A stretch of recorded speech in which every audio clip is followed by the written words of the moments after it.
Hamana would do this when he was old as a kapuna, because everybody knew him from that point. He'd conduct a choir at the church, and it was completely famous for now having nubs. So I think, it's a time span thing. Did you know his story early or know his story later? And all the later ones, like, he was really celebrated. At the Hukilaus, he would play King Kamehameha. And he'd wear the whole, yellow robe and everything, right? He was a big dude, and for that community. In fact, the kapuna today, they call him the kapuna of kapuna. And not just because of the Shaka story, but because of what he stood for in their community. He was completely the elder of that area, and he became the village fisherman. So village fisherman is the person that feeds everybody in the village. Their currency was fish. It wasn't like, dollars, right? Because in that area, the Apua'a was not super good on land. It was better in the reef. So you would eat by way of the reef, but his job, aside from feeding people, was to make sure the reef would sustain future generations. So there's a very strong ecological story behind this man. And, when you see a hukilau happen, the boat goes out and the net goes out and it encircles the whole bay, and then they pull in the net, right? But, and I was asking, wow, doesn't that completely fish out the bay? Is that very ecologically sensitive?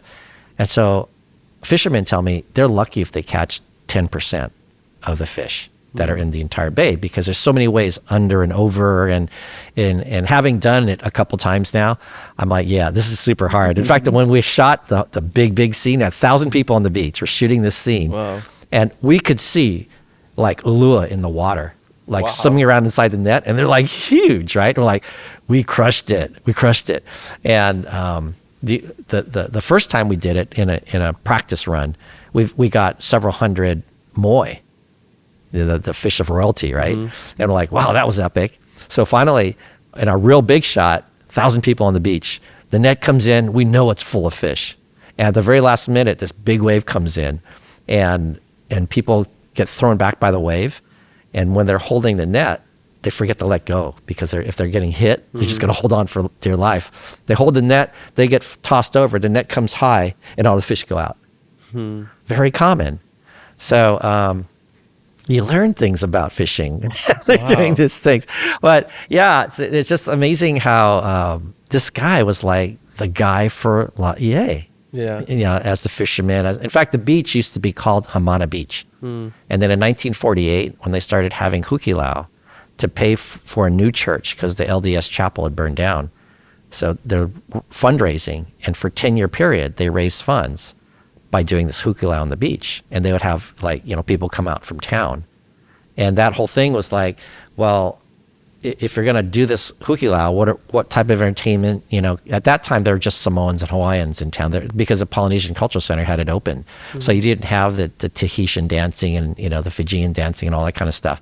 So they just had this like luau on the beach with the fishing. It was a huge deal. This dude named Jack Owens from the mainland writes this song called the Hukilau Song. Is that the one we're going to? Yeah, we're going to. Yeah. And so that song then in that year turned into a hula. So some of the kapuna created a hula. Actually, they weren't kapuna at the time. They're kapuna today. So there's still women alive today in their 90s that created the hukilau dance. That's so crazy, because like everything's kind of just like all the puzzle pieces are just fitting in my mind, especially from last week when I went to the Polynesian Culture Center. They like with the Hamana Kalili thing with the shakas, the kids were dancing the hukilau, which I thought was like a super touristy thing at first, but I guess it's for real down there. It's history over there. Yeah,